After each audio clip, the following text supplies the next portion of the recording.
White Zombie, de 1932, é o longa considerado o primeiro filme de zumbi da história do cinema. Apesar de ser inventor de vários clichês do gênero, o roteiro é muito diferente daquilo que hoje reconhecemos em um filme de zumbi. Em termos de narrativa, é muito mais clara a influência de White Zombie em trabalhos do Stephen King, por exemplo, do que em filmes modernos de zumbi. Olhando superficialmente, o próprio Cemitério Maldito parece ser uma grande referência a esse filme. Então, quando foi que os mortos-vivos passaram disso para isso? Um dos grandes responsáveis por essa transformação foi esse cara, o George Romero. O trabalho dele foi revolucionário porque todos os seus filmes usavam zumbis como ferramenta estética para fazer comentários sociais. Toda a sua série a partir de Noite dos Mortos-Vivos é um exemplo bem emblemático disso, como eu já comentei nesse outro episódio aqui. Daí em diante, todo mundo que decidia fazer filmes com essa temática seguia um caminho parecido, claro que sem toda a elegância desajeitada da direção do Romero. Mas apesar de ser conhecido pelo seu trabalho com zumbis, ele fez uma quantidade enorme de filmes de terror com outras temáticas, e mesmo dentro do universo dos mortos-vivos, ele procurava não se prender nem mesmo às suas próprias propostas subversivas. A prova disso é que em 1982, ele e o Stephen King fizeram uma parceria, ele dirigindo e o King escrevendo. Juntos eles criaram uma antologia de histórias de terror que chamaram de Creepshow. Aliás, tem até uma série de TV inspirada nela em produção. Entre as pequenas histórias desse filme está Dia dos Pais, que é uma história de zumbi.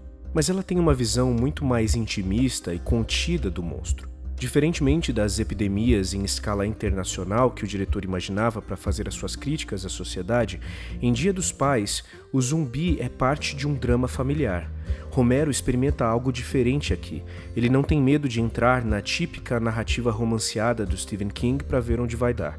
E eu acho que esse é o verdadeiro legado do pai dos zumbis. O que ele fez na obra dele foi usar essa ideia do contágio global como analogia a uma série de problemas que ele enxergava no mundo.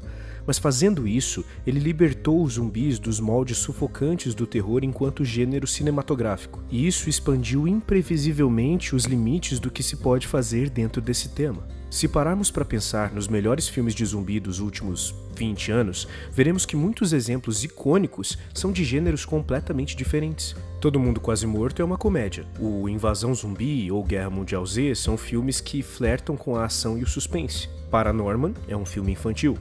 O que eu quero dizer é que zumbis e terror só eram inseparáveis lá na sopa primordial do cinema. Hoje dá para fazer qualquer tipo de filme com zumbi. Então por que não fazer um drama? Essa foi a ideia do diretor Henry Robson e do roteirista John Scott III quando decidiram fazer Maggie.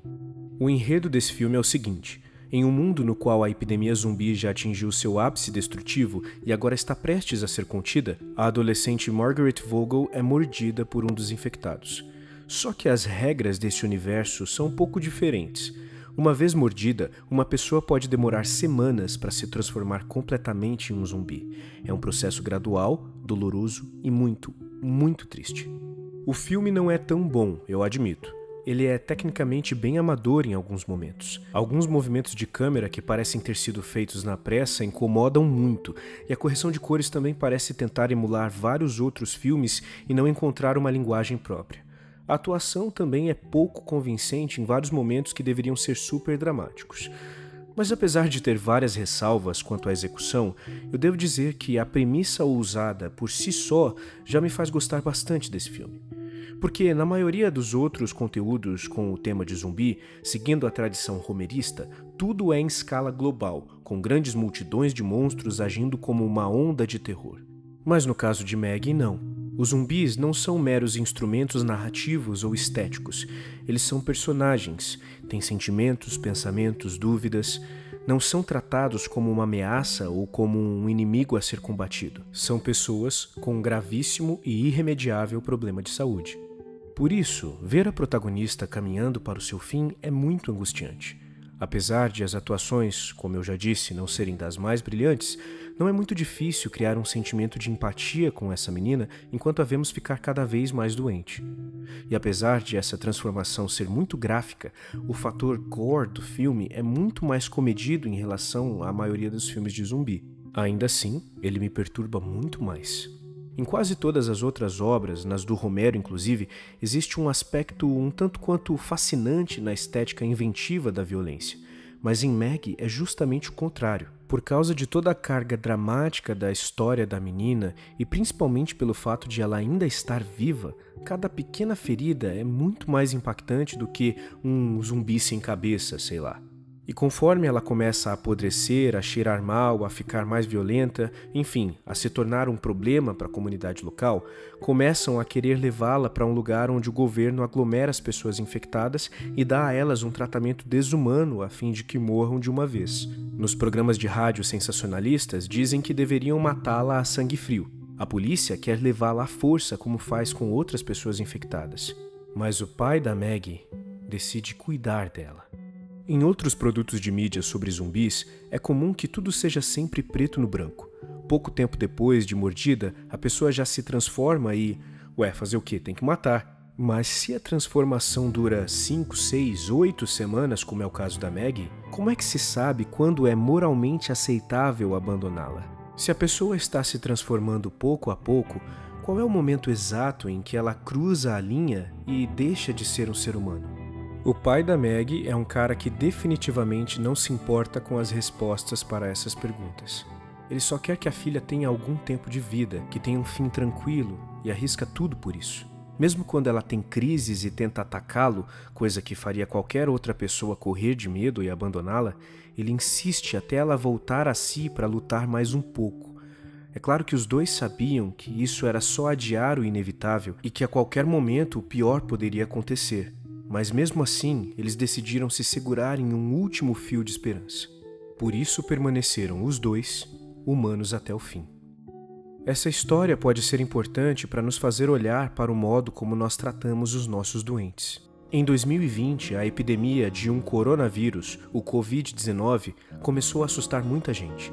Essa doença, que começou na China, tem uma taxa de letalidade relativamente baixa se comparada a outras doenças famosas dos últimos tempos, como o Ebola, por exemplo. Segundo Átila Yamarino, biólogo, pesquisador e um dos caras mais admiráveis da divulgação científica brasileira, ainda existem fatores que não estão tão claros a respeito do vírus, como, por exemplo, a possibilidade de reinfecção. Mas é preciso sermos prudentes e não espalharmos informações duvidosas que não tenham sido oficialmente confirmadas. O fato é que esse vírus nos deu medo, e muito mais perigosa do que um surto viral é uma epidemia de medo. Não tem sido raro ouvir discursos xenofóbicos contra pessoas orientais.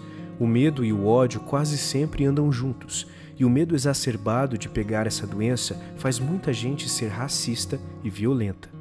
Essas pessoas estão olhando para os infectados e enxergando neles monstros que devem ser exterminados ou dos quais nós precisamos fugir, e não como pessoas que precisam de ajuda. Aliás, não faz nem mais sentido ter esse tipo de preconceito, porque o vírus já pode vir de qualquer lugar do mundo. Inclusive aqui no Brasil chegou através de alguém que esteve na Itália. E ainda que o vírus estivesse vindo exclusivamente da China e todos os chineses fossem transmissores, não seria justificável tratá-los com menos respeito e compaixão do que tratamos qualquer vizinho de porta. É importante sim nos protegermos das crises, mas por mais assustadoras que as coisas estejam, ou que tenham nos convencido de que estão, não é hora de perder a cabeça. É preciso entender que as pessoas que estão lutando contra esse mal não são uma massa homogênea que vem descontrolada em nossa direção, trazendo perigo e o fim do mundo. São Joãos, Marias, Maggies, são gente. Esse novo coronavírus definitivamente não representa uma ameaça para a espécie humana. Mas se nós tivermos que enfrentar algo mais assustador no futuro, é bom desde já começarmos a pensar na resposta para a seguinte pergunta: de que adianta lutar pela humanidade se perdermos aquilo que nos torna humanos?